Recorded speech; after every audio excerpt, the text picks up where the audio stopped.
Na ikaw nga mag-pray. Kasi March din ako eh. Yes,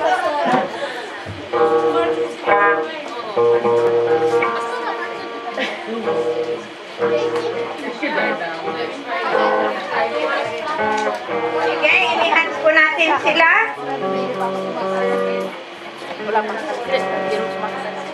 Hallelujah. Hallelujah.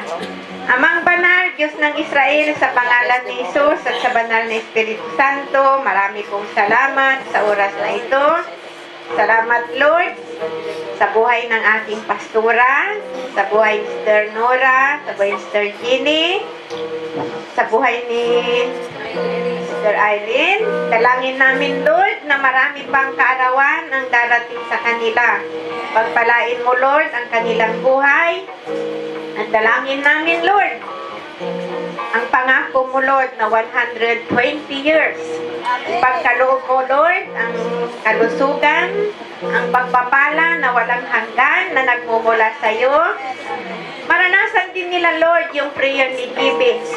I-enlarge mo, Lord, ang kanilang territory, sa financial, sa ministry, whatever, Lord, sa mga desire nila.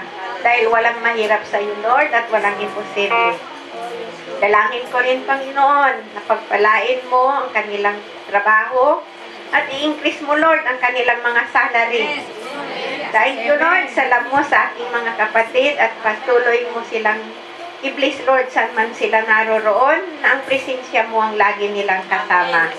Thank you, God ng Israel. Thank you, Jesus. Thank you, Holy Spirit. We love you and we pray this in Jesus' name. Amen. Hallelujah. O, mag-anong declaration na lang ako kasi wala tayong time. At ang pagpapala ng Panginoon, kanyang pag-iingat ay sumagana sa atin at ito'y dadaloy sa ating pamilya, sa ating employers, sa ngalan ng Ama, ng Anak at Banal na Espiritu Santo. Ang lahat ay magsabi ng Amen. Amen. Ang mga